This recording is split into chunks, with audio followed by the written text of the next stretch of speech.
California. Meg Hansen, president of Ethan Allen Institute in Vermont, predicted that a ban on gasoline-powered vehicles would fail in rural states like hers, where public transit is not an option and zero-emission technology is not affordable or readily available. Vermont is not a colony of California, Hansen said. It is anti-democratic and irrational for Vermont lawmakers to cede regulatory authority over our standards to another state. Nick Murray of the Maine Policy Institute said continuing to follow California will put a substantial economic burden on low and middle income Mainers. He also questioned whether the electric grid in New England could handle the demand that would be required for a full transition to electric vehicles by 2035. The Baker administration in Massachusetts has said that in order to meet the California mandate by 2030, the state would need about 1 million passenger vehicles projected to be registered in the Commonwealth to be zero-emission vehicles, a huge leap from the roughly 36,000 on the road today. This is John McClory. Thanks for listening. Folks, Dan and Pat Keene here at Lamoille Valley Chevy. With gas prices on the rise, you need to listen to this special announcement. Tell them, Pat, the car, truck, and SUV challenge is back and better than ever. This year, we have challenged our teams to sell and order over 700 vehicles by the end of April, and here's how we plan to get there. With the purchase, lease, or order of any new or pre-owned vehicle at Lamoille Valley Chevy, you'll leave with a $500 fuel card today. You heard that right. Even if you have to wait for your ordered new Chevrolet, you get a $500 fuel card today. You can choose between a home heating fuel card or a gas card to be used at the pump. Plus, I want you to know that as the largest Chevy truck dealer in Vermont, we are prioritizing all of our special orders to get you your new Chevy as fast as possible. In the meantime, $500 of your fuel cost is on Lamoille Valley Chevy. Now, that's huge. Thanks, Pat. And folks, one more thing we want you to know is that you'll find one of the best selections of new and certified pre-owned Chevys in the state at Lamoille Valley Chevy, and all of them include a $500 fuel card. So drive just past Stowe and Morrisville to the beautiful town of Hot Park, Vermont, in the car, truck, and SUV challenge happening right now at Lamoille Valley Chevy. Drivers who switch and save with Progressive save over $700 on average, and those savings add up. Imagine what you could buy in the future. So I used the savings from switching to Progressive 30 years ago to buy tickets to the championship game. You know, between those two teams that didn't exist 30 years ago. Yeah, I'm a big Alaska Palm Trees fan. Which is a team now in the future. So switch to Progressive and save big, because those savings can add up in the future. Progressive Casualty Insurance Company and affiliates. National annual average insurance savings by new customers surveyed who saved with Progressive in 2020. Potential savings will vary. In business, you need connections. Now you can connect with unprecedented access to the nation's largest delivery network. Introducing USPS Connect. You want reach? We go there. You want easy? We make returns simple. You want fast? We deliver same day. Move your business forward with the United States Postal Service. Let's connect at USPSConnect.com. Specific markets, restrictions apply. Same day expected with entry close to final destination. The Brady Farkas Show is produced and funded by WDEV and the Radio Vermont Group. We welcome listener feedback. Email your comments to WDEV@radiovermont.com. The teams you care about. When you think about the Patriots' needs this offseason, look for one trait: explosiveness. The stories that matter to you. I'm not convinced that Ben Shungu, that he's not the league player of the year. This is your home for New England sports. Bobby Dahlbeck playing third base this year? Now that is interesting. This is the Brady Farkas Show on WDEV AM, FM, and WDEVradio.com. What's up, everybody? It is Catamount game day. The NCAA tournament is here, and this is the Brady Farkas Show on this Thursday on WDEV AM and FM and WDEVradio.com. All 90 minutes today, and that takes us up until 7 o'clock. Then Jazz with George Thomas comes on. I go home. I watch the tournament. You do too. We come back tomorrow, and hopefully we talk about a UVM game. That sounds like a good plan to me, or about a UVM win, rather. Buster Olney of ESPN is going to stop by at 5:45, as he does every Thursday. He's on site at spring training. He saw the Red Sox yesterday. He'll see the Red Sox again tomorrow. We get the last word on Arkansas. You hear a bit from my chat with insider John Neighbors of 103.7 The Buzz in Arkansas, and an interesting conversation locally about Middlebury hockey that I think you're going to find interesting as well. You can get in on the Napa Morrisville, Napa Waterbury text line. That's 802-585 3026 at your locally owned Napa stores in Waterbury and Morrisville. You can also get in on the Facebook live chat as well as the YouTube live stream. So get your comments in any possible way. And now, Lego. 5, 4, 3, 2, 1. And here we go. The opening thoughts on the Brady Farkas Show are brought to you by Sticks and Stuff and by Swanton Lumber, Vermont's most complete locally owned home center, with locations in Enosburg, Derby, Middlesex, St. Albans, and at Swanton Lumber. They're online at sticksandstuff.com. This is one of the best 2 days in sports, and this is widely regarded. As great as the Super Bowl is, as great as a World Series game is, there is no better day in sports than the first day of the tournament and then the second day of the tournament. The Thursday and Friday of the opening round, these are the best days in sports. Non-stop games, 16 games per day, upsets usually galore, great games galore, great memories galore, David versus Goliath stories. Like, this is the best day, and tomorrow, the best days in sports. Here's what's happened so far. The early games largely went chalk. Largely. Now, we saw Providence beat South Dakota State. We saw Baylor roll over Norfolk State. Tennessee crushed Longwood. And then, the upsets by seed, I don't know if they were really upsets. 11 seeded Michigan beat Colorado State, and then Memphis, 9, beat Boise State in 8. But Michigan and Memphis are from bigger and better conferences than the teams that they beat. So again, they're numerical upsets, but I don't know if they're upsets overall. Where things are getting wonky is what has been happening lately in the last half hour or so. 5th seeded Iowa is out. They lose to 12th seeded Richmond by a score of 67-63. Richmond, who was the 6th seed in the Atlantic 10 Conference Tournament, the 6th seed from the A10, knocks out Iowa, who's in the championship game of the Big Ten tournament. So Richmond knocks out Iowa by 4, and the number 1 overall seed Gonzaga Bulldogs leading Georgia State, the 16 seed, by just 2.5. This is not like a fluke thing where Georgia State has been in it for a few minutes. It's at halftime, and it's 35-33 Gonzaga. Gonzaga is the favorite in this tournament, given they're the number 1 overall seed. The committee sees them as the best team in the country, and they are up just 2 on 16-seeded Georgia State. We'll keep you posted on that one as well. I will say this. I have picked UVM to win. My bracket has been submitted. I am sticking with UVM as my pick. I certainly still feel confident that UVM can win. However, what has happened today nulls my excitement and enthusiasm a little bit. I'm not going to backtrack. I'm not going to walk it back. I still believe the Catamounts can win this game. I still have picked it in my bracket, and I will tell you throughout the show all the reasons why I think that they can and will win ultimately.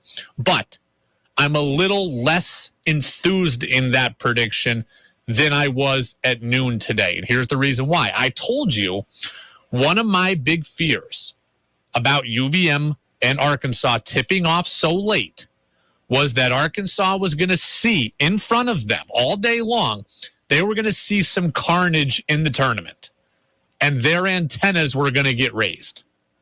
And therefore, it was going to be harder to pull an element of surprise. Like when you play at noon, you play at 2:15, and the tournament's just kicking off and everybody's alive, you can pull the upset a little easier. But when you are playing at 9:20 and the big dog has had a chance to look down and see everybody falling in front of them, the element of surprise is gone. Like 16 seed Georgia State being down only 2.5 to Gonzaga, Arkansas is going to know that. And they're going to know that they can't afford to start slow.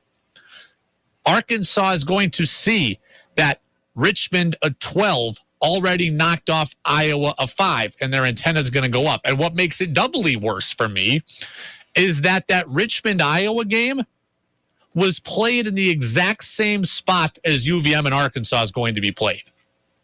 One, I don't know the statistical probability that we get 2 double-digit upsets in the same building. So that is one thing that worries me as a kind of a superstition. But two, Arkansas is going to be keenly aware that in that building, a lower-seeded team has already won. And they're going to say that's not going to be us. So I believe UVM can win. I believe UVM has the ingredients to win. I believe UVM has the intent to win, and I've still picked them to win. But I don't love the fact that we've already seen a 12-5 upset in that building, and now we see a number 1 seed semi on the ropes, and Arkansas's antennas are up. How are you feeling going into tonight's game? 802-585-3026, Napa Morrisville, Napa Waterbury text line. Let's talk about tonight's game, because as much nervous energy as I now have, as a Catamount fan, I'm so pumped for tonight. This is what you live for. If you are a Vermont native, this is what you live for. The chance for the university to be on display, the chance for the state to be on display, the chance for the program to be on display and then subsequently grow from this. And as a smaller school and a smaller state with no other Division I programs and no, true professional sports, like, this is your shot. This is the shot to get exposure and to get recognition. And I can't wait for 9:20 to come tonight. I cannot wait for this game to tip off. And I say, we're all craving that attention. I'm also craving, as I told you this week, for that second big moment, for that next big memory. I'm craving for the generational memory for the program. Sorrentine from the parking lot will live in history, and it is the memory of a lot of Catamount fans. A generation's worth of Catamount fans point to that play, and they always will. I'm looking for the next moment. I'm looking for this generation of Catamount fans, this new Catamount fan base, the Catamount students now, the kids in Vermont that are 8 years old, that are 12 years old, that are 16 years old. They need their moment. And I'm looking for that moment to come tonight. And I do believe that it can. I'm not trying to be a homer. You know how it is. I've told you for 2 months, I don't love what the Patriots are doing. I don't love what's happening with the Red Sox right now. I'll tell you how it is. I'll tell you exactly how I feel. And I'm not being a homer here. I really do believe that tonight can be the night that memory gets created. This team is that good. This team is that confident, that they're that together. The time is now. All the ingredients are there. This team has age, 4th oldest in the country. It has experience, 5 seniors starting, multiple players that have played in the NCAA tournament. UVM, they have stars. And I know we don't think of low major players as stars, but they have 2 stars. They have the Conference Player of the Year 2 years running. They have the guy who I think in Ben Shungu should have been the Conference Player of the Year this year. They're not coming in with a bunch of nobodies. They're coming in with old players, with experienced players, and with the 2 best players in this league. Beyond that, UVM has enough depth to do this. Finn Sullivan can get double figures. Justin Missoula can get double figures. Isaiah Powell can get double figures. Aaron Deloney can get double figures. Robin Duncan can play good defense, can rebound. Nick Fiorillo can come in off the bench and play defense and rebound. Bailey Patella can be athletic and come in and give a couple of minutes. They have enough depth. Usually, the little guy runs out of steam. I don't think UVM is going to run out of steam. They have enough bodies to put into this game to keep their heads above water. UVM also has that resume, they have the confidence, and they have a togetherness. And finally, the word of the week has been intent. And this team has intent. They are intent on winning this game, and head coach John Becker said it yesterday at the media availability. But I'm nervous. I feel like day before any game, we have expectations that we're here to win, and the nerves of making sure that we're prepared enough and that we have the right game plan put together. And, in past years, I've been a little looser and just kind of like happy to be here. I don't feel like that this year. They're not just happy to be there. This year is different. It feels different to me. I remember a few years ago against Purdue when UVM, I believe, had gone 16-0 in America East play. I remember thinking that UVM could win. But I also remember thinking that Trey Bell Haynes is a junior and Anthony Lamb is a freshman. And, they're very good, but this might not be the year. Maybe next year will be the year. That's how I remember thinking about that team. But this year, this feels like the time. The 5 seniors, Ben Shungu's story. This feels like the time. I wish we could tip off right now. Actually, I don't because I'm on the air. I wish we could tip off as soon as I get home at about 7:40. I wish I didn't have to wait until 9:20, but I'm ready. I hope that you are ready too, because this is the chance to create another memory, to give a generation of Catamount fans, a generation of Vermonters, a memory that we all crave, a respect that we all crave. UVM has a chance to do something special tonight. They have the pieces, they have the chemistry, they have the belief, they have the confidence, and they have the players, most importantly. And I do believe the coaches will have the formula. I don't love that there's already been a 12-5 upset in that building today. I don't love that Arkansas is on high alert here. But I do think that UVM can and will get it done. TJ says, Brady, I'm with you on the superstitious upsets. I don't like the 9:20 start either. And all the press that's upsetting Arkansas. And we're going to see a fired up Razorback team. I really like this team a lot. Think we can go far. It should be our time, but I am nervous. Go Cats, go. I'm with you on just about everything that you just said. And trust me, Arkansas knows that they're being picked against. Eric Musselman is playing that card. I've talked to many Arkansas insiders this week. They are out to prove a point. So we're going to see what happens. Cats are going to have to take Arkansas's best shot, especially early. We'll talk more about that at about 6:05. We'll step away from basketball. We'll go into spring training. Buster Olney, ESPN MLB insider. He is live at spring training. He saw the Red Sox yesterday.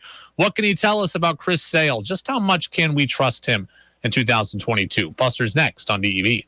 The Lamoille Valley Gun Show is back. Collectors and sportsmen buy, sell, and trade this Saturday and Sunday. Browse through nearly 200 tables of new and used, modern and antique firearms, hunting equipment, and accessories. Stop by this Saturday, March 19th, 9 to 5, Sunday, March 20th from 9 to 2 at the Champlain Valley Expo in Essex Junction. Just $10 for adults. Children under 12 are free. The Gun and Outdoor Sportsman Show, March 19th and 20th, presented by the Lamoille Valley Fish and Game Club.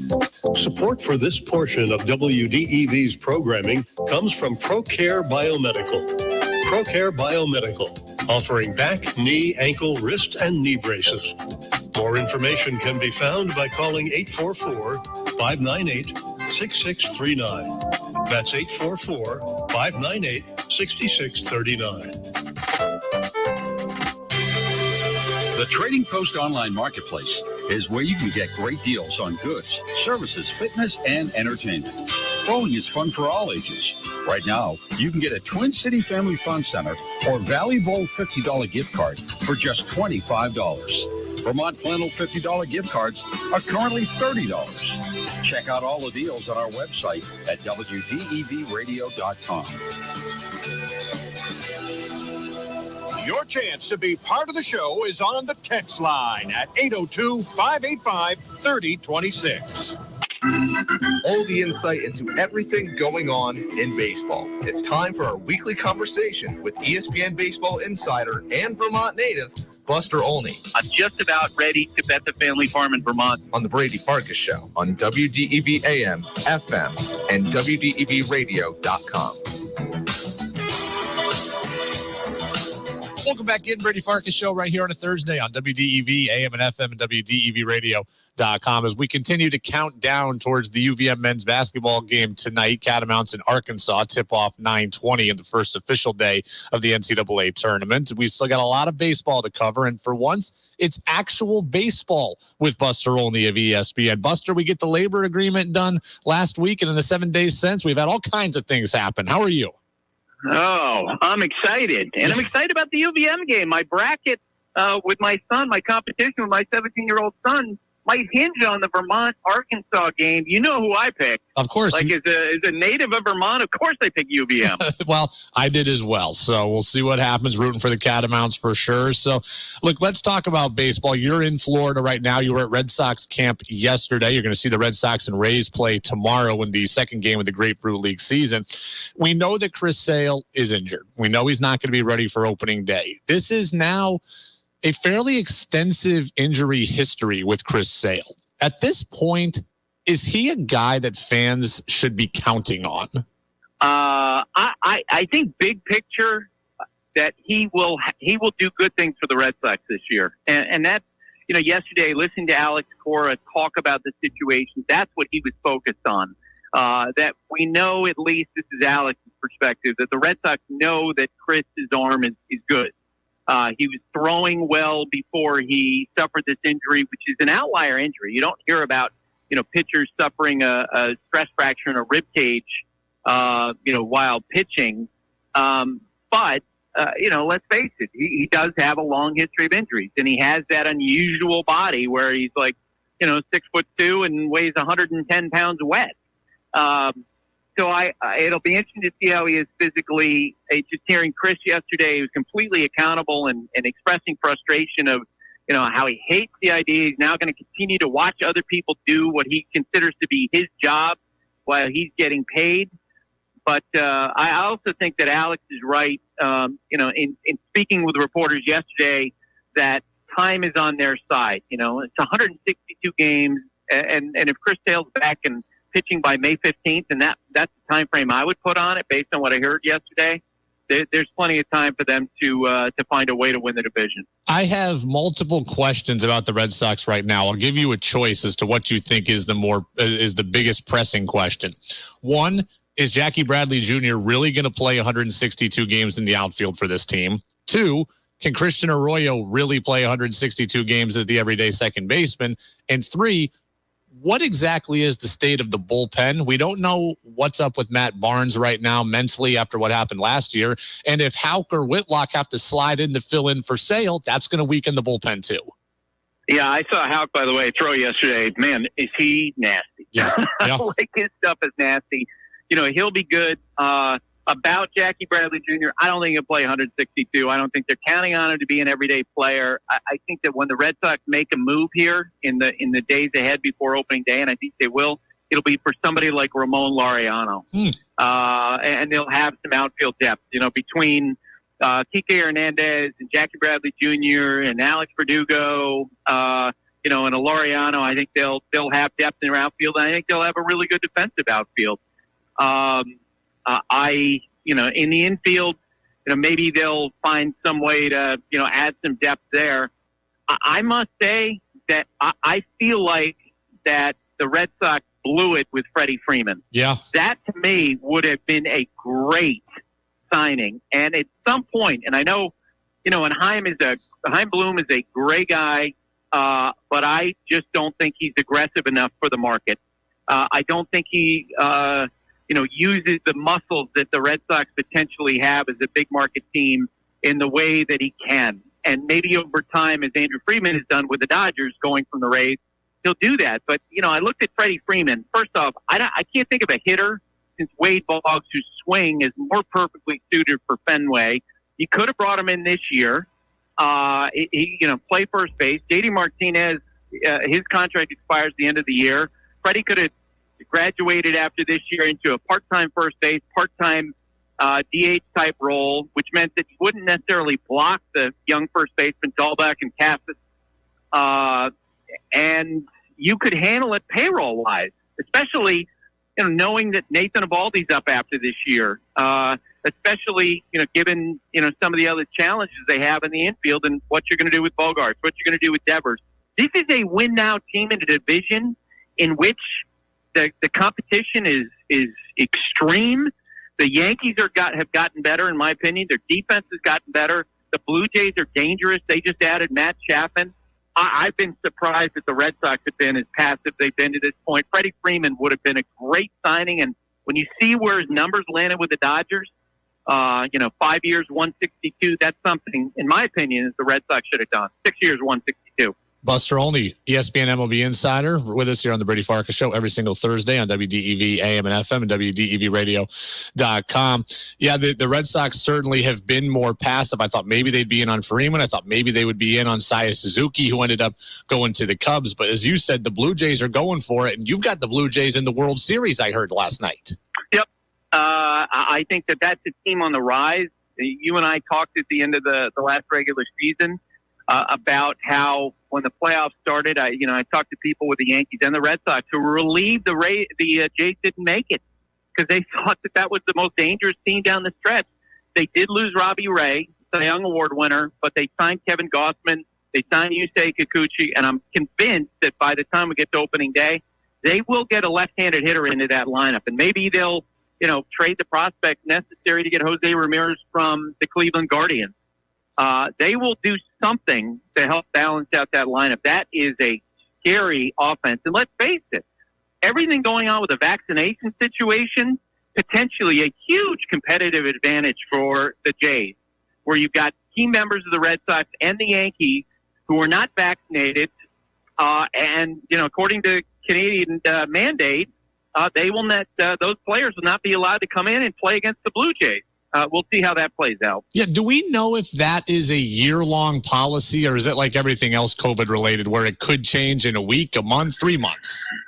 Right, exactly. I think, as I have talked about with my son, when he complains about, various, rules in place and how the rules change, and I'm like, well, welcome to 2022, when everyone is sort of figuring this stuff out on the fly, which is why as we sit here today with that mandate, it's possible that it'll change. But the one thing I think we've seen, and I'm speaking outside of my realm here, I fully acknowledge that the Canadian government has been relatively conservative in its handling of this, and conservative/aggressive in trying to do all it can to limit the number of COVID cases in their country. Let me talk about a non-ALE storyline. I'm confused as to what the Rockies are doing. On one hand, I applaud them for being a relatively small market team that spent money to go get Chris Bryant yesterday. On the other hand, they literally are letting Trevor Story go when they could have signed him to a relatively similar deal, and they paid Nolan Arenado, their franchise cornerstone, to go away just last offseason. So what exactly is their philosophy here? That is a question that people around baseball are asking all over the place. Yeah, okay, good. I tweeted out yesterday that, the shock over the Bryant deal within the baseball industry on a scale of 1 to 10 is, has been turned up to 11. And then my colleague Jeff Passan followed up and said, how about 11,000? Because, as one person indicated to me, like, do the Rockies even watch baseball? Because, not only the questions you just asked about, how does that fit to the other decisions they've made, the handling of Arenado, trading him to the Cardinals, eating a whole bunch of his contract, letting Story go, playing in the National League West where the Dodgers and Giants are in a dominant position. And the biggest thing, I think the biggest reason why people were confused yesterday about this signing is that Bryant has had a downward trajectory for a while. Like, the perception of him as a player has changed dramatically since he was the National League MVP and since the Cubs won the World Series. The feeling is that, he's not really that good of a third baseman anymore when he plays there. He's not a good outfielder. He now moves to a ballpark which has the most outfield acreage in baseball. And so I actually early in the offseason had evaluators saying, he'll be doing well if he gets $100 million. And the Rockies nearly doubled that. Wow. And so I think people were shocked by it, mostly because of what they feel like that the Rockies are going to struggle to get what they paid for in paying Chris Bryant $26 million a year. You're happy for him. Great deal for him. His agent, Scott Boras, obviously did a great job in getting that type of contract, but it was a shock to people in the industry. Well, Buster, I'll get you out of here on this. I see the CBA and the draft lottery did nothing to disincentivize the Reds and A's from selling off assets. No, and we talked about this ahead of time, as we were going along here. Like, the idea of a draft lottery discouraging the Orioles or the Reds, from tanking was ridiculous. And we're seeing that play out. Look, it's baseball where, you don't necessarily have LeBron-type players where you can project them in and getting number one overall pick versus the number 4 pick is perceived to have as much value. And so the Reds, because tanking really wasn't addressed in the CBA, it seems like their owners like, well, you know what? Take our payroll back to as low as possible. We're going to make a ton of money. We'll pick it near the top of the draft, and no matter what happens, we'll know we're going to cash in. The Orioles are going to do that again this year. Anywhere from 2 to 6 teams might be essentially tanking by year's end. It's a terrible problem for baseball, and I can't believe not only the players didn't address it, but I can't believe the owners didn't address it, because there are a lot of people in the sport who can't stand it. Buster Olney, ESPN MLB Insider. Grapefruit League opener today for the Red Sox. It was just a couple of hours ago. Buster's going to be there tomorrow to see the Red Sox and the Rays play each other. So, Buster, enjoy your Florida swing. Enjoy the Catamount game tonight, and we'll talk next week. All right, Brady. Thank you. Absolutely. Buster Olney live in Florida. Red Sox did win that Grapefruit League opener, by the way, 12-1, demolishing the Twins. Bobby Dahlbeck had a homer. We'll play back some of the highlights probably tomorrow as we get into more of our Red Sox discussion. We will have some stuff on Chris Sale later in the show. Buster, pretty harsh on Chaim Bloom. I think tomorrow is a conversation for us to really go over what Buster said. But he said basically he's not aggressive enough for the marketplace. Is that true or is that false? We got to get the crew to cut that up. We'll talk about it tomorrow, and we can kind of posture on it for a day or so. But Buster was hard on Chaim Bloom. Now, I've always been a huge Chaim Bloom defender. Even last year when intern Jack was giving grief about Chaim Bloom, I have always had Chaim Bloom's back. I believe in his plan long term. But are his long-term goals impacting his short-term goals? We will talk about that tomorrow, or rather what should be short-term expectations. So good stuff from Buster, though. We'll talk about Sale later in the show. He's got some, a lot. Buster said a lot of stuff there. Ramon Laureano, potentially. I think Ramon Laureano is still suspended right now for PEDs. Again, a lot of stuff tomorrow. An update on the NCAA tournament. 14 minutes left in that game. Top-seeded Gonzaga can't pull away from 16th-seeded Georgia State. It is 52-51 Zags now. At the 14-minute mark, these teams have played even in the second half. When you look at Georgia State right now, they got 3 players in double figures. Drew Timme has 20 for Gonzaga, but not a whole lot else going on from the top seed. When we come back in, I've got a key to the game and a player to watch for UVM tonight as they get ready for Arkansas. I'll tell you both of those. That's next on WDEV. This is WDEV, Vermont's news station, owned and operated by the Radio Vermont Group. From the top of Sugarbush, 96.1 FM, WDEV Warren and Waitsfield, 96.5 W243 Barrie, 98.3 W252 CU Montpelier, along with our founding station, AM 550 WDEV Waterbury, Montpelier, streaming at WDEVradio.com. 90 years of serving Vermont, the friendly pioneer, WDEV. This is CBS News on the Hour, sponsored by Dell Small Business. I'm Matt Piper in New York. The State Department confirms the death of a U.S. citizen in Ukraine. It says it just happened there today as the war enters a 4th week now. Our Steve Dorsey previews a call between the president and the leader of a Russian ally. U.S. officials say President Biden will press Chinese President Xi Jinping on trying to help influence Russia to end its war on Ukraine. It follows reports Russia is instead asking for China's support, with the Kremlin turning to Beijing for military equipment. equipment. White House Press Secretary Jen Psaki. Our concerns about China assisting in any way Russia as they invade a foreign country is of significant concern, and the response to that would be consequences. Psaki wouldn't reveal what those consequences would be. Steve Dorsey, CBS News, Washington. Secretary of State Anthony Blinken mimics what the president said just yesterday. Yesterday, President Biden said that, in his opinion, war crimes have been committed in Ukraine. Personally, I agree. Intentionally targeting civilians is a war crime. It's after cries for help in Ukraine like this. As rescue workers recover the bodies of an entire family of 5, 3 children and their parents killed by Russian forces. Back here and to Texas, where authorities say a deadly crash this week that killed 9 people happened when someone who was not supposed to be behind the wheel was.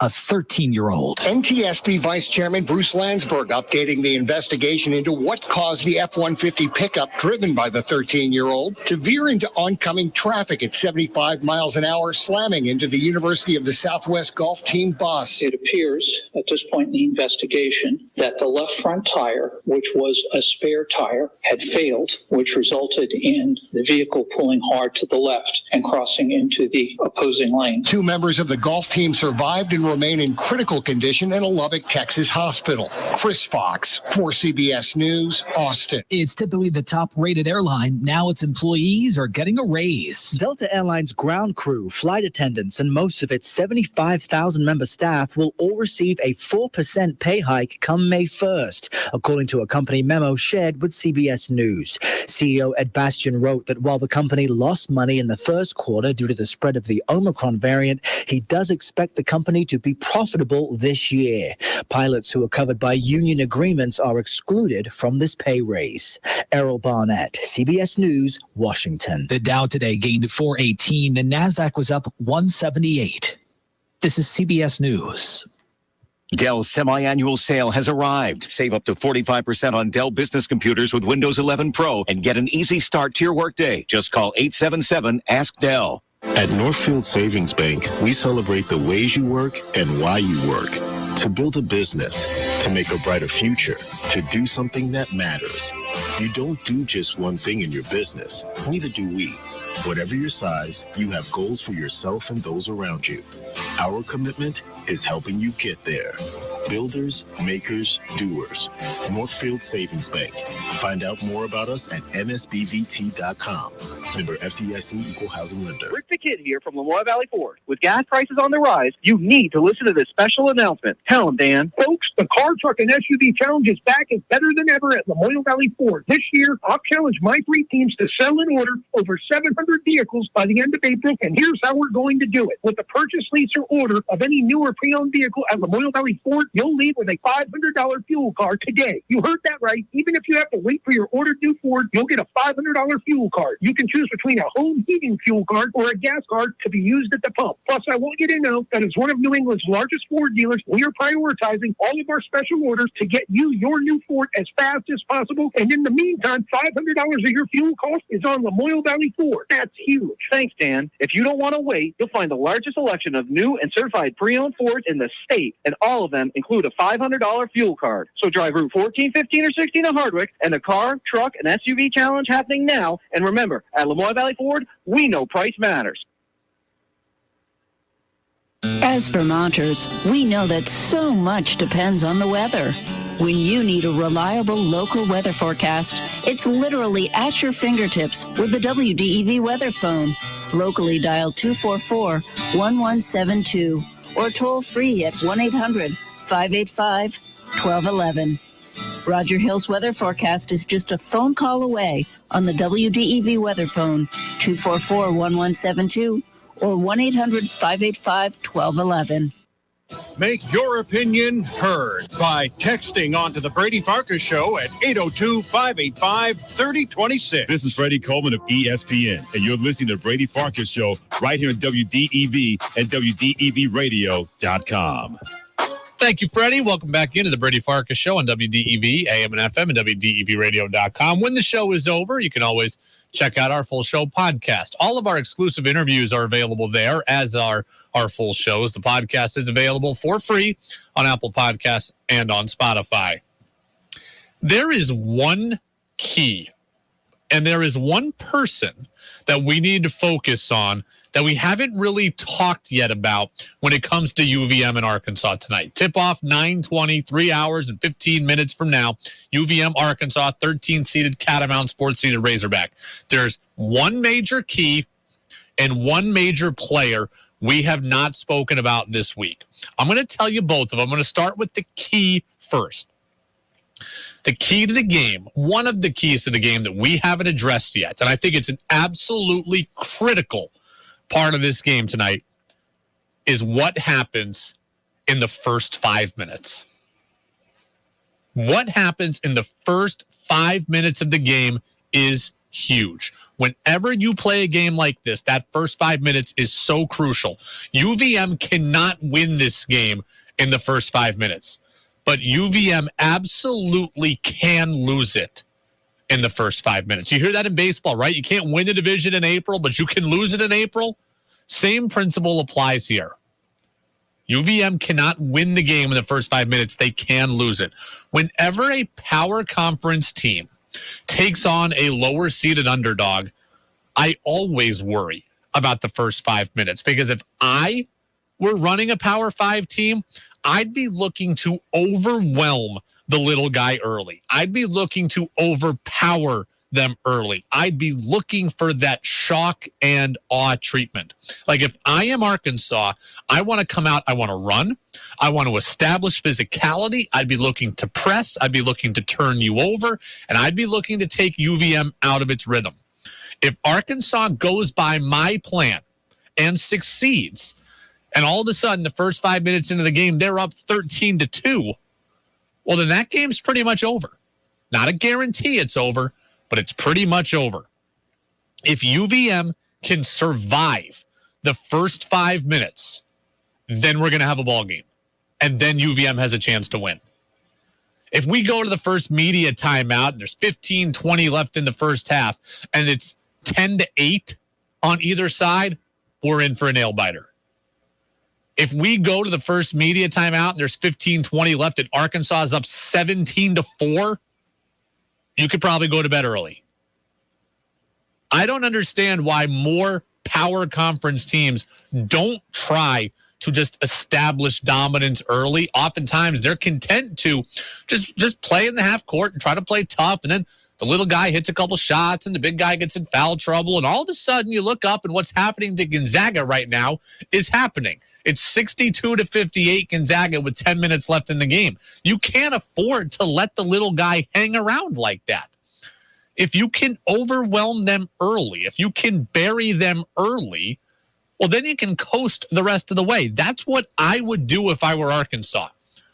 I would blitz Vermont, press, try to turn them over, turn that defense into offense, get up 13-2, 17-4, 20-8. That's what I would look for in the first couple of minutes. I don't know if they're going to do it. Now, John Neighbors, who is a radio host in Arkansas at 103.7 The Buzz, I spoke to him earlier this morning. I asked him about that style. I think it's more get to the basket. Like, they're very, like, obviously defensive minded, and they want to be aggressive with teams and force a lot. But, you know, they're known for their defense more than their offense. Like, they use that length for defensively. Like, Trey Wade is one of those starters. Dude doesn't score ever. Like, he may have a couple games here and there where he'll get 8 points, but he doesn't score. Audie Tony, he's had some good games, but they have 0 plays that get run for him. So John says they're more about defense than offense, but he went on to tell me, like, I don't think they're going to press. And I think that's a mistake. I think that plays into UVM's hands. If UVM can get in the half court and be unimpeded in that, they can just run their sets and get shots off that are good shots, then they absolutely can win this game. I'll believe it when I see it. John says, I don't think they're going to press.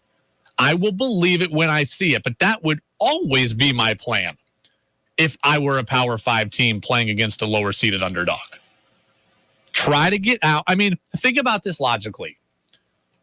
If you're driving and your kid, your son or daughter, plays high school basketball, And if the varsity team is playing the JV team in a game, well, it would be really bad for everybody if the JV team beat the varsity team. Wouldn't? Like, that would be horrible. We know that. Like, we'd start getting parents calling, well, why is my kid on JV and not on varsity? Varsity's not that good, blah, blah, blah, blah, blah. It would be a mess. So the varsity team has to beat the JV team. What's the quickest way to ensure victory? Go out, overwhelm them, get up 20-6, and then that's it. And the game's over. That's what I would always do if I were in the situation that Arkansas is in, the situation that Gonzaga is in currently, the situation that Tennessee was in, where they beat Longwood by like 40 today. That's what I would do. Maybe Arkansas won't do it, but that plays into UVM's hands. But the first 5 minutes is critical. If UVM gets up 14-8 at the first media timeout, it's not over. If Arkansas gets up 16-3, it's probably over. First 5 minutes is huge. Watch for it tonight. So that's one key. Now one player for UVM that's going to be key tonight, and it's a guy we haven't really spoken about all week. It's a guy we don't talk about a lot, but he's going to play a big role today, I feel, and that's Nick Fiorillo. Nick Fiorillo is a guy we do not talk about a lot. We have not focused on it all this week. I'm focusing on him today. Nick Fiorillo will need to play a critical role tonight. Arkansas starts 4 players that are 6'6" or above. They have one player who's 6'10". They have size. UVM does not have a lot of size. Nick Fiorillo is going to have to be somebody that can come off the bench, can play minutes, can contribute, and can play defense and can rebound. I don't necessarily care if Nick Fiorillo scores. If he gives me 6 points tonight, absolute gravy. I will be tickled to death by it. But if he scores 0 and plays me 13 good minutes where he rebounds, he plays defense, and his guys offensively don't crush him, then I will come here tomorrow and call him a major unsung hero if they win this game. Because Arkansas knows that Ryan Davis is the America East Conference Player of the Year. They know he is the 2-time America East Conference Player of the Year. They are going to work him hard. They are going to make him work offensively. They are going to try to tire him out. They are probably going to go at him defensively to tire him out and try to get him in foul trouble. They are going to try to make life very difficult for Ryan Davis. Nick Fiorillo has to be there to help. Whether that help is Davis gets a 2-minute breather and Fiorillo comes in and the whole thing doesn't go to hell, that's one way. Whether it's they're both on the floor at the same time and Fiorillo takes some of the defensive pressure off Davis so that Davis can play on offense more, that's one way you can help. Whether or not Davis gets in foul trouble and Fiorillo has to play extended minutes and keep things afloat, that's one way that he could help. But Ryan Davis is going to have his hands full today. Nick Fiorillo needs to take a load off of his plate. And he has the ability to do that. Nick Fiorillo is good. If he scores 6, I don't know, I'll do jumping jacks tomorrow for all I care. He doesn't need to score. But if he plays good defense and he can rebound, then he's going to end up being a big part of tonight's game. He has the ability to be an unsung hero. They're going to need him. UVM, I was just looking here. We got WCAX on in the studio, and Jack Fitzsimmons, the sports director there, is out in Buffalo, and he's saying, something that's flashed on the screen. The UVM thinks their depth tonight can help against Arkansas. Nick Fiorillo is part of that. I think that UVM will play 8 players today. 8 players will have a significant role today. Your 5 starters, Nick Fiorillo, Aaron Deloney, and Robin Duncan. Maybe Bailey Patella gets in this game for a little bit because of his athleticism. Cam Gibson can maybe get in this game because he can shoot the 3, and that might be a strategy UVM does. But I think really 8 guys are going to be hugely important today, and Fiorillo is one of them. How are you feeling out there? 802-585-3026. I'm looking forward to it. We're about 3 hours away right now. Checking in on other March Madness action. Gonzaga, I wouldn't say they're pulling away, but they are separating a bit from Georgia State. The Zags are up 66-58 with about 9:15 left in that game. So top seeding Gonzaga was only up 2 at the half against Georgia State, the Panthers, and then who was 52-52 at one point not that long ago, but the Zags have gone on a 14-6 run since then. Elsewhere, I mean, right now, UNC is just crushing Marquette. That's an 8-9 game, and UNC is up 74-48 on the Golden Eagles. And in that one for UNC, 25 points from Brady Manick, 21 from Caleb Love, and 15 from Armando Bacot. Tar Heels are – the ACC has been really down this year. Tar Heels average year, right? 24-9, decent record, but not a very good conference. You wouldn't expect them to necessarily go far in this tournament, but they are crushing right now over Marquette. Elsewhere in the next round of games, 6:50 tonight, New Mexico State and UConn, 7:10, St. Peter's and Kentucky, then Indiana and St. Mary's at 7:20. Next year, we need to be doing this day's show, live from a bar, don't we? Next year, we need to be doing this show live from McGillicuddy's across the street and inviting the listeners. Hey, come watch the games with us. That's what we need to be doing next year. St. Patrick's Day is today.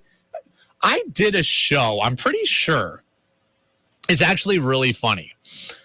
I've done multiple shows on tournament days where we do like watch parties like that at bars.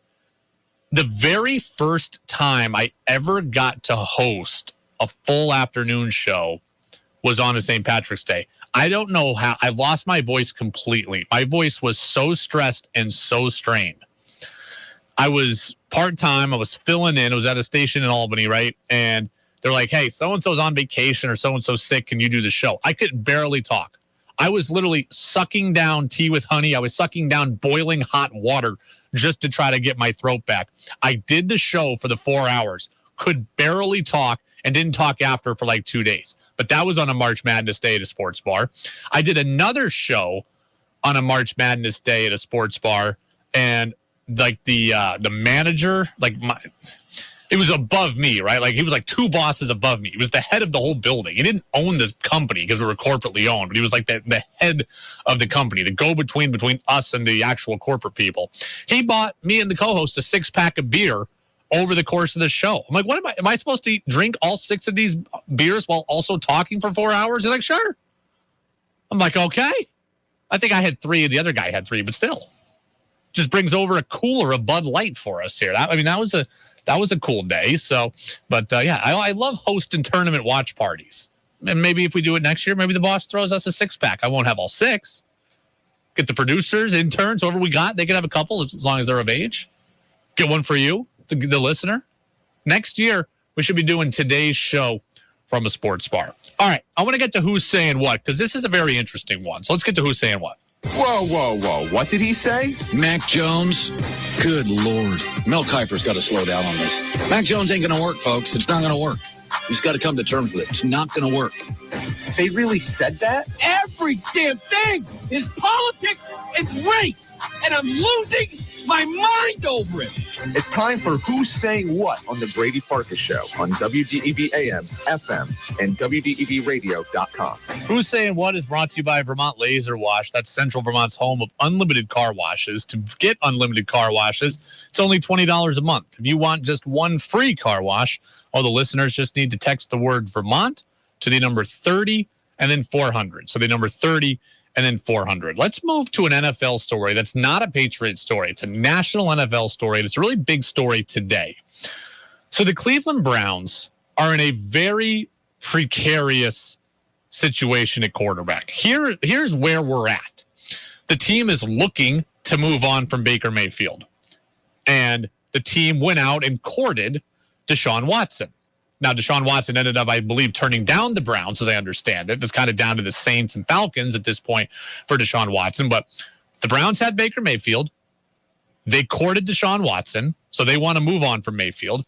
Mayfield then came out and put out a nice Instagram message. And then today, Baker Mayfield has formally requested a trade from the Cleveland Browns. And the Browns have said no. basically the Browns are like, we will keep you if we can't find anything better.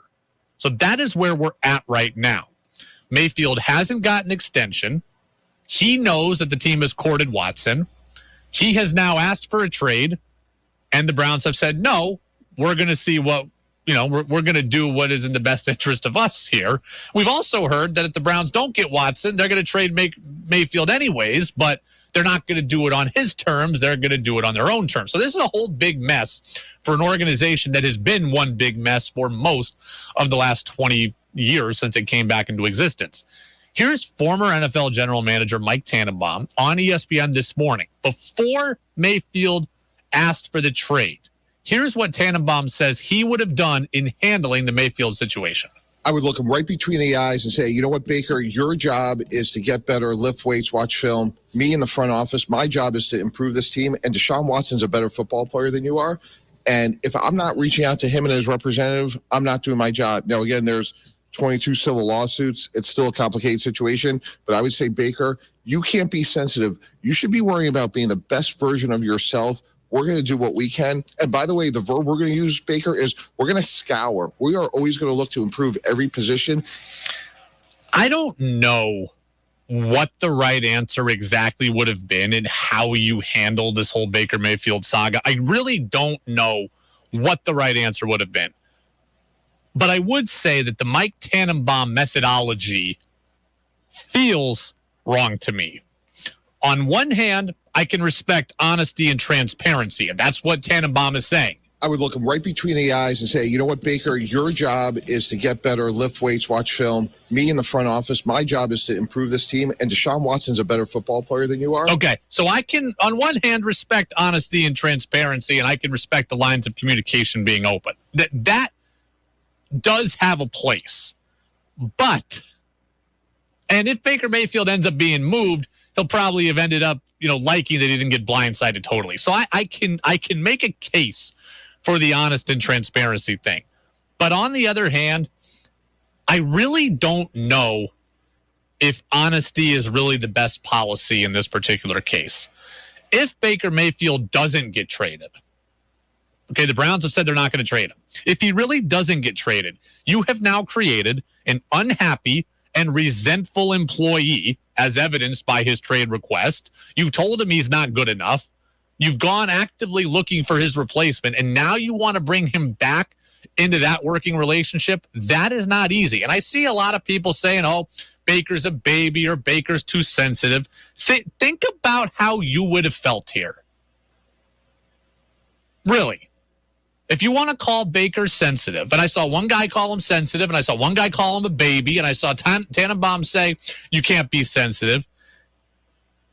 Think about how you would have felt. Okay, let's just use this scenario. If your girlfriend cheats on you behind your back, that's awful, right? That's an immediate shock and awe. That's terrible, right? If you get cheated on, that's awful. Well, isn't it also awful if your girlfriend comes to you and says, you know what, I'm not really happy in this relationship. I'm not going to dump you. You can't dump me either. I'm not going to dump you, but I am going to go on a dating service. And I am going to go on a different date every night this week and see if I find someone I like better than you. And I'll probably kiss a couple of these guys and flirt with them and see if we have any chemistry. Would you really like that? Is that you being sensitive? Is that you being a baby? Or is that you being fundamentally and undeniably PO'd and you'd have a right to? Because that's essentially what the Cleveland Browns did to Baker Mayfield.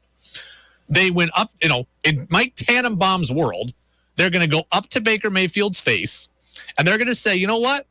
We kind of like you. You're really not that bad. You're about a 6 on the look scale. You got a decent personality. We've had some good times together.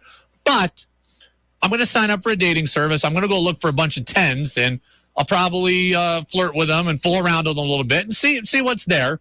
And if I find someone, I am going to dump you. That's not so fun either. Like, I don't think that's Baker being sensitive. I think that's Baker doing exactly what every human being would do if they were in that situation.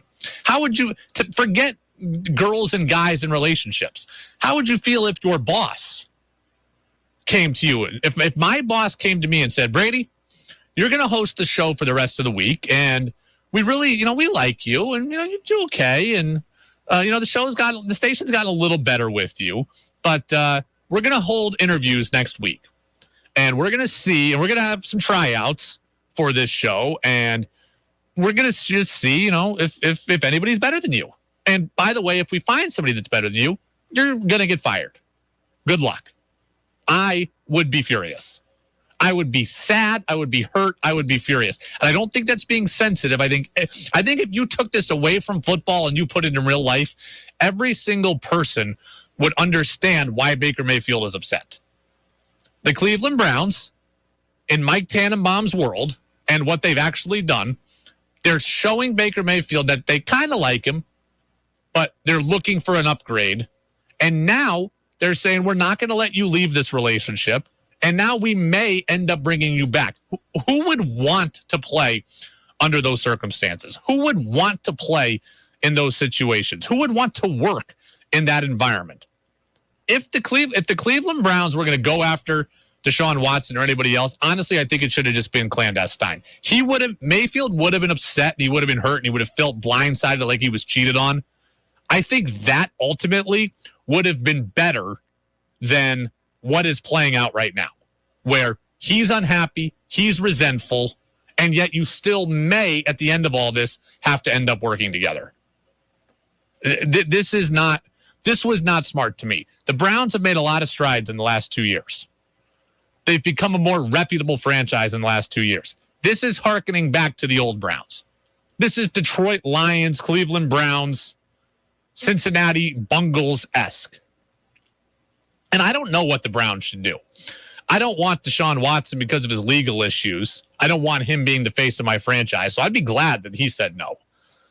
Matt Ryan, Jimmy Garoppolo, Baker himself. I don't know what the right answer is. I'd probably want Jimmy Garoppolo. The Browns are a playoff roster. They need a playoff quarterback, and Jimmy Garoppolo has been a playoff quarterback. He's not Patrick Mahomes. He's not Joe Burrow in that division, but he's better than Baker. But just for Mike Tannenbaum to say, I'm going to look you in the eyes and tell you Deshaun Watson's a better football player than you. I mean, I don't know that honesty would be the best policy there. I just don't. So, look, the business of sports is hard, but you've got to remember there are real human emotions here. And if Baker Mayfield ends up going back to Cleveland, that's going to be a really tough working environment. Like, are you taking back your girlfriend? Are you loving your girlfriend as much before as much as you did before? If she tells you, hey, I'm going to go on dates every night this week and see if I can find someone better than you. Chances are probably not. You're not putting as much into that relationship. So this is not something, I don't think that Baker's being overly sensitive here. I think he's doing exactly what all of us would do, and that's be upset. It's the Brady Farkas Show on WDEV, AM and FM, and WDEVradio.com. Really interesting story out of Middlebury College regarding Middlebury women's hockey. The athletic department, the college itself rather, made a really nice gesture this week. I just don't feel like they should have had to make it. I'll explain what I'm talking about. That's next. At Union Bank, we've been traveling the back roads and main routes of Vermont and New Hampshire for generations. So when it comes to commercial banking, we have experience, services, and the people to get you where you need to be. Union Bank, stay local, go far. Equal housing lender, member FDIC. In March's Vermont Biz, we profile Lisa and Roland Groenveld, the innovators behind South Burlington-based OnLogic, with facilities in Taiwan, the Netherlands, Malaysia, North Carolina, and current plans to build a $50 million corporate headquarters. This dynamic couple has truly found their niche in the world of industrial computers. We also examine the banking and insurance industries in Vermont, including stories on inflation and the economy, as well as updates on the decrease in workers' comp rates for the 6th straight year. A Vermont Biz feature story making the case for community-scale forestry underscores the potential benefits of staying small, and a feature on a new approach to expanding the marketing and selling of Vermont-made products is sure to create a buzz. Finally, our 50th anniversary celebration continues, with prominent Vermonters weighing in on the most significant events of the last half-century. All this and more is in the March issue of Vermont Biz, celebrating 50 years of serious business, serious news. For a subscription, call 802-863-8038 or go to vermontbiz.com. Are you tired of living with chronic pain, knee pain, joint pain? Listen carefully, because now there are new treatments available, not talking surgery or steroids. These are regenerative treatments from the medical professionals at QC Kinetics. QC Kinetics is the leader in these exciting biologic therapies that help restore and repair damaged tissue in your joints with lasting results. If you've got pain in your knees, shoulders, hip, or back, joint pain that won't go away, you need to check out these new treatments with astonishing patient satisfaction reports. They can actually help your body restore and repair itself with no downtime, no drugs, and no surgery. Call now to schedule your free consultation at QC Kinetics. Call 802-PAINLESS. You need to learn more about how biologic therapies are changing the way we think about dealing with joint pain. It's exciting stuff. Don't wait. Call today. QC Kinetics, 802-PAINLESS. That's 802-PAINLESS. WDEV at 90 is brought to you in part by New England Municipal Resource Center, NEMRIC, proudly supporting local government, local businesses, and WDEV. Do you want to learn more about the free market perspective on important public policy issues affecting you, your work, and your community? I'm Bill Sayre, and I hope you'll do so by joining me in conversation with Vermont opinion leaders as we discuss how best to make Vermont an ever better and more affordable place to live and work. Common Sense Radio with Bill Sayre, weekdays 11 till noon. Want Brady to hear your opinion on the sports stories of the day? Text in at 802-585-3026. This is Field Yates of ESPN, and you're listening to the Brady Farkas Show on WDEV Radio and the WDEV app. Thank you very much, Field. The Brady Farkas Show brought to you in part by Pro Driver Training. That's Pro Driver Training, Vermont's premier truck driver training school, online at ProDriverCDL.com. That's ProDriverCDL.com. You can work on your Class A, get your Class B, Class C. You can also work on passenger and advanced skills training with coursework and real-life application of that coursework. So that's ProDriverCDL.com. I want to get to that really interesting story about Middlebury College here in a second, but I do have a text on the Napa-Morrisville, Napa-Waterbury text line, 802-585-3026, saying that Mike Tannenbaum is right. Baker would make $18 million. Suck it up. Okay, here's my response to that. My response to that is it's about principle. It's not about money. When these guys take the money, when athletes take all the money, they get called money hungry. When they don't have principles, when they don't have loyalty, when they don't have compassion for the fans, we all crush them. We call them money hungry. Here's a guy that's going to make $18 million, and we're saying, well, shut up. You just make so much money. It's okay. Well, it cannot be both ways. You can't want athletes to have emotion and not care about money on one hand, and then be mad when they have emotion and don't care about money on the other. And by the way, Baker Mayfield's going to make $18 million wherever he plays this year. So whether he plays in Cleveland for $18 million or Seattle for $18 million or Indy for $18 million, it'd be easier to say that argument if he was going to make 18 in Cleveland and 4 somewhere else.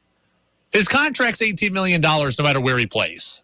So whether he gets traded to the Seahawks or to the Colts or whether he goes to anywhere else, he's getting $18 million. So at that point, when the money's equal, I don't want to be there anymore. But we can't ask athletes to have to not care about the money and act on emotion and then get mad when they act on emotion and don't care about the money. It cannot go both ways. So there you go. 802-585-3026. Thank you to that texter. This is a really fascinating story out of Middlebury College, and I would love to get people's opinion on this. So I don't know if you're all aware of this, but the Women's Hockey Frozen Four kicks off tomorrow, and it's being held at Middlebury College, at Kenyon Arena. So the best 4 women's hockey teams in the country are coming to Middlebury. Middlebury is the number 1 team in the nation. They're unbeaten, and they're looking for their first title since 2006. And this week, Middlebury College purchased all of the tickets for the weekend. They purchased all of them themselves in honor of the 50th anniversary of Title IX. So if you want to go to the games, you can go to the athletics complex beginning at 2 p.m. tomorrow and Saturday and get your free ticket. The school has already paid for it. I don't know how to read this story. On one hand, it seems like an incredible gesture from the school, right, to honor the 50th year anniversary of Title IX. That's how it reads on one hand. That's how they want you to see it. But on the other hand, it doesn't necessarily add up to me. And I'd love to know if you all think that I'm wrong out here, because I don't know if I buy what the school is selling. The fact that it's the 50th year anniversary of Title IX, I do believe that's a convenient cover, but I really fear that the school bought all these tickets and then is giving them out for free because they fear they will not have a good crowd. And I hope that's not the case, because this is a national championship. The Frozen Four is in the state of Vermont. A national title is going to be crowned on Saturday. You've got Plattsburgh State, a local team. You got Middlebury College, a local team. You got 2 of the 4 local teams here, and one of them has a chance to win a title. I would hope that they could fill this place, fill Kenyon Arena, without having to buy the tickets themselves. I hope that this is not a case of like, we fear that nobody will pay for these tickets, so we're just going to buy them ourselves and give them to everybody for free. I hope that's not the case. You know, I hear it all the time from sports people. Women's sports is boring. Women's sports isn't entertaining. Women's sports isn't as athletic, yada, yada, yada. I hope that's not what's happening here, but I fear that that's what is happening here, that the school and the event fear that they can't generate a crowd on their own, so by paying customers, so they need to then just give the tickets away. I hope that's not the case. Women's sports is fun. Division III women's hockey is insanely good. Middlebury's incredible. Norwich is incredible. They're not in this tournament, but they're incredible. Plattsburgh is incredible. Plattsburgh's won multiple national championships. This is a really good sport that's really growing and getting even better and better. This is a really cool event that's in our backyard. I hope that people go to it, and I wish people would go and pay for it, but evidently Middlebury College, I fear, feels that wouldn't have been the case. Now, the one thing I will say is that Middlebury College goes on spring break tomorrow. So students that might have gone, most of them are going to be gone. So now maybe Middlebury felt like we have to entice the townspeople to come if our student body isn't there. But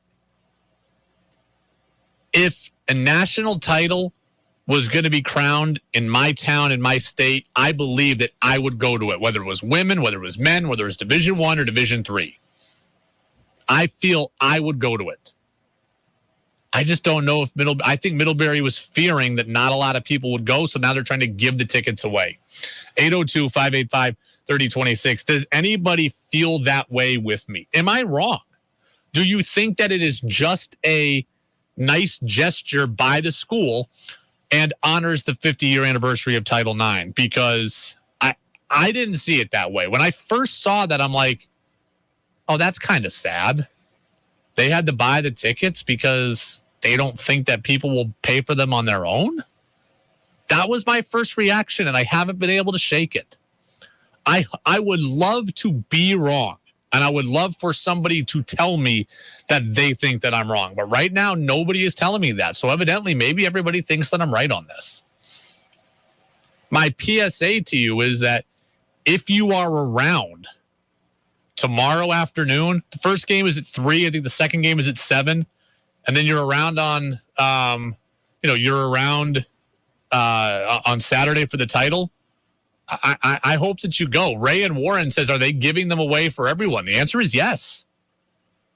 The answer is yes. Now, I don't know what the demand will be, but tomorrow, the first game is at 3 o'clock. You can show up at the Middlebury Athletic Complex as early as 2, and you can pick up your free ticket. Now, I imagine that at some point, maybe there's a chance that enough people have gone and there are no tickets left for that game. So I suppose you could get shut out, but everybody is eligible to go.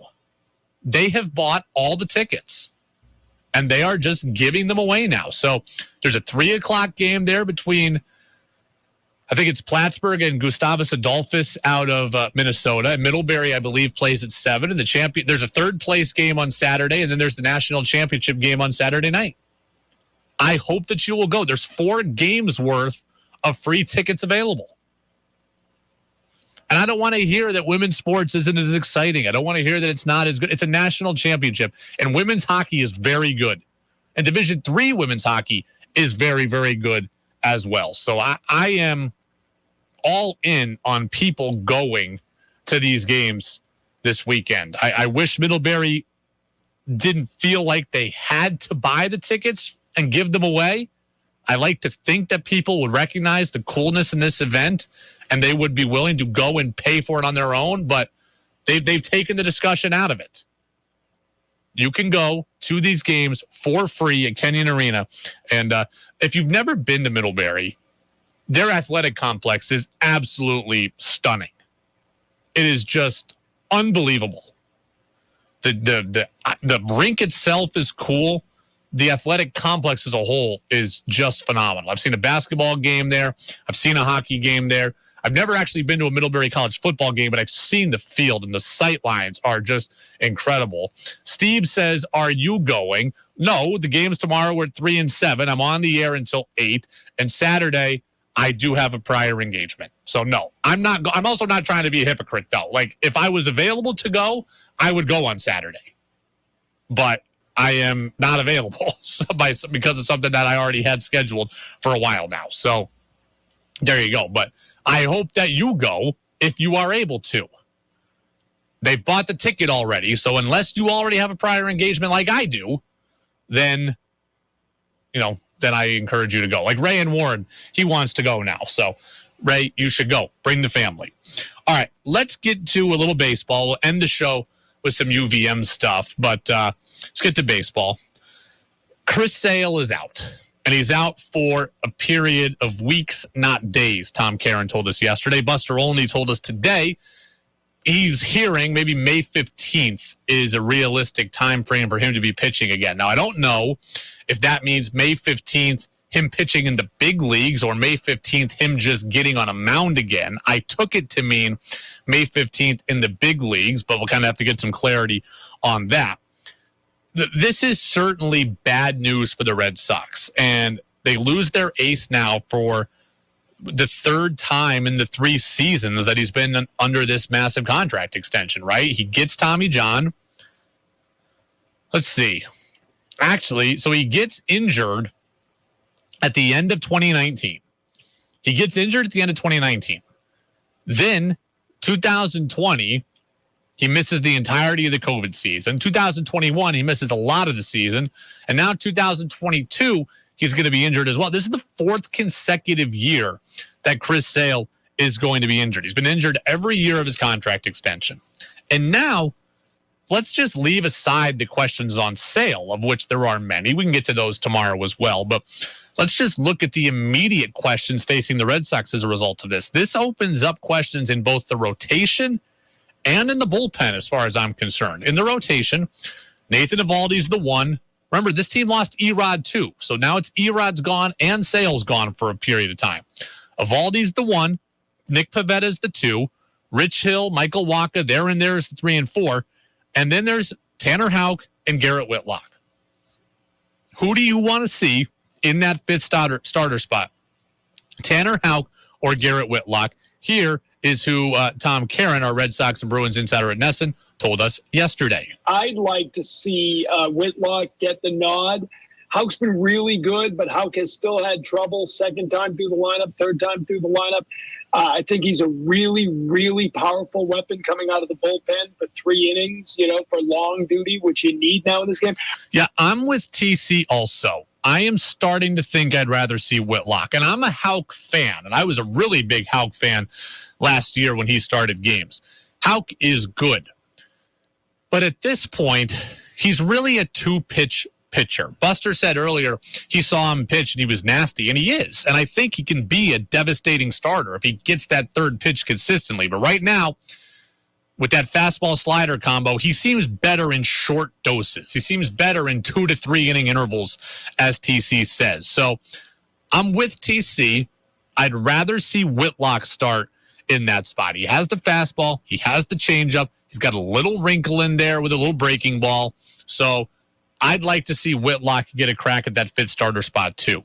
But not only does the Sale injury bring questions about to the starting rotation, it brings questions about to the bullpen too, because let's say you put Whitlock in the rotation like TC and I want, you have just lost a high leverage reliever. And you already had questions in the bullpen. Now you added Jake Diekman, who I like. I like Diekman very much, actually. I think he's going to be good. But you lost Adam Ottavino. He went to the Mets. He was a high leverage reliever for you. If you bring Whitlock into the rotation, you will have lost him as a high leverage reliever. Houck will then have to maybe become more of a high leverage reliever than he was. So now he's in a different spot within the bullpen, and we still don't know what's up with Matt Barnes. So this Sale injury sets off a chain of events here that lead the Red Sox to a lot of questions.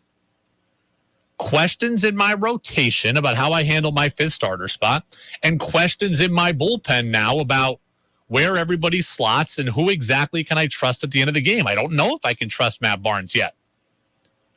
Diekman is a guy I can trust late, but he's never really been a good closer type. And then, now Whitlock's gone. Whitlock was a guy who was serving as my closer last year, and now he's gone if he enters my rotation. Maybe the Red Sox put Houck as the starter and put Whitlock as the closer. Maybe they do that. But nonetheless, there's a chain reaction that is set off by this Chris Sale injury. It's the Brady Farkas Show. We're going to have more on Sale, more on Chaim Bloom, more on what Buster had to say. We're going to do all of that tomorrow. This is the Brady Farkas Show on WDEV, AM and FM, and WDEVradio.com. We'll give you an update on what's happening around the NCAA tournament. We'll give you the latest scores here. We'll get you our last words on UVM. Catamounts in Arkansas tonight, 9:20, less than 3 hours from now. Go Cats go, baby. I'll talk to you about the last things you need to know. That's next on the Brady Farkas Show on WDEV. Support for this portion of WDEV's programming comes from Elevate Pharmacy. Elevate Pharmacy, offering back, knee, ankle, wrist, and neck braces. More information can be found by calling 844-598-6639. That's 844-598-6639. LaShawna spent more than 5 years in foster care. I was getting older. I didn't think I'd be adopted. But with help from the Dave Thomas Foundation for Adoption, LaShawna now has a forever family and the foundation for a bright future. When I was adopted, it was like, wow, this is permanent. You can help find permanent homes for children still lingering in foster care. Learn more at davethomasfoundation.org. The Brady Farkas Show airs every single weeknight from 5:30 until 7. 90 minutes of me talking, but also you talking. We get your texts in, 585-3026. That's 802-585-3026. You be part of the conversation. Your show as much as it is mine, and we hear from some of the best insiders and best guests from all around the sports world. The Brady Farkas Show every single weeknight, 5:30 to 7, right here on WDEV, AM and FM, and WDEVradio.com. Hi, this is Tom Salmon, former Vermont State Auditor, here to remind you that with summer coming, buzz driving is drunk driving, even if you get a .086. It's greater than .08 and you broke the law. There are no excuses for overdrinking, and help is available. Simply go to vthelplink.org. If you're a veteran, tell the VA, hey, if they can help me, they can help you. Do it, and do it now.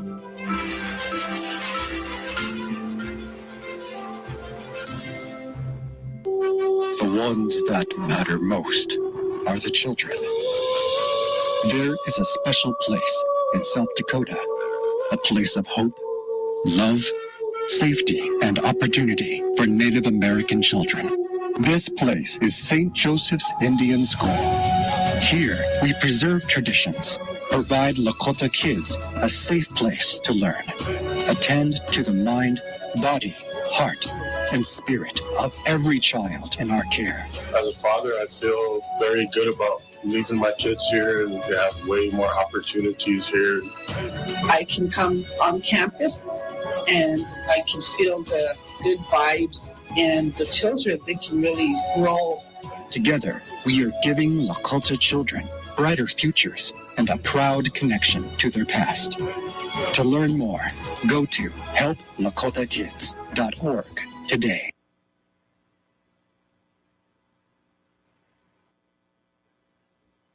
The Brady Farkas Show now has an interactive text line, so reach out now at 802-585-3026. Now it's back to the Brady Farkas Show on WDEV AM, FM, and WDEVradio.com.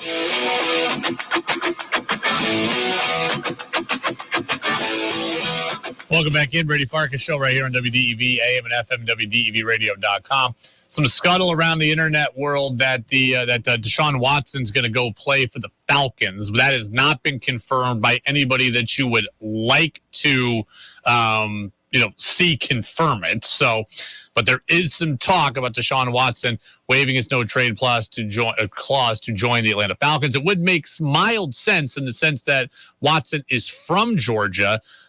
Played at Clemson nearby, so that would, I'm sure, tug at the heartstrings a little bit for him. The Falcons right now don't profile to be a particularly good team, but I don't know if that really matters right now. Deshaun Watson's also got an image problem more than a football problem at the moment. Maybe going home would be more favorable in terms of reception for him. I don't know, but we'll have more on that tomorrow if and when it does happen. Around March Madness right now, a couple games have gone final. Gonzaga did end up pulling away in the second half. They beat Georgia State 93-72, so they ended up winning by 21. It was certainly closer than that for 30 minutes. UNC rolled Arkansas by 32. UNC rolled Marquette 95-63, winning that one by 32. Game getting ready to tip off. New Mexico State and Connecticut. UVM takes on Arkansas tonight at 9:20. That is the game in Buffalo after New Mexico State and Connecticut. Last word for this game. The player you need to watch tonight for UVM is Finn Sullivan. That's the guy that if UVM is going to win, that's the guy that needs to step up and needs to have a day. I've said it all year. Your stars have to play like stars. Ben Shungu and Ryan Davis have to be excellent. One of them's got to get 20. The other's got to get at least 15. They may both need to get 20 in order for you to win. But between the two of them, they need at least 35 points, I would say. 35 to 40 points at least have to come from Davis and Shungu. You're going to need a third guy. And for me, that third guy is Finn Sullivan. He's shown the ability to get real hot from deep this year. I believe the best way for UVM to win this game is to shoot the three ball, to shoot it early, to shoot it often, to take a high volume of them, and to hit them. Finn Sullivan has the ability to get really, really hot. He can shoot the three. He can make the three. He had multiple games this year over 20 points. He had 14 in the America East title game. He can really be that oven for the Catamount offense. Davis and Shungu need to be great. Sullivan's the guy who needs to come in and be that third guy. And Ryan McLaughlin, the UVM radio broadcaster over at Learfield Sports, he told me yesterday that was his guy to watch as well. I'm looking at Finn Sullivan again. Yeah. I think this team, when he is aggressive, they play at a different level of intensity. He is the most emotional player on this team, maybe right there with Justin Mazzulla. You can feel the emotion of Finn Sullivan when he's going right. So he, to me, when Vermont is at their best, it's Finn Sullivan that is making threes, drawing charges. Sullivan is an emotional player. He is a guy who is capable offensively. He's done it this year. He's a transfer. He's a senior. He's got experience. He's been through adversity in his career. This could be the game where he shows out on the national stage, and Vermont's going to need it. Again, I've got UVM winning this game. I've got them winning it 72-69. Let's just kind of play it out here. If, let's just say Davis and Shungu get 40 points between them. 40 points between the two of them. I've got UVM at 72. Where are the rest of the points going to come from? If Sullivan gets 14 again, now we're at 54 of the 72. Can Isaiah Powell, Robin Duncan, Aaron Deloney, Justin Mazzulla, Nick Fiorillo, Cam Gibson, can they combine to get the other 18 points? I would say yes, they can. That is my assumption, that those other players can get to the other 18. But I think that's what UVM is going to need tonight. 40 total, 35 to 40 total from Davis and Shungu. 14 from Sullivan. And then 18 to 20 from everybody else. The one guy I wouldn't expect to see a bunch from today, that is Deloney. Arkansas starts 4 players 6'6" or above. I think their other guard is like 5'7", so there is a short player out there for Arkansas. Deloney is not very big. Deloney could be a guy you could easily expose on defense against a bigger team.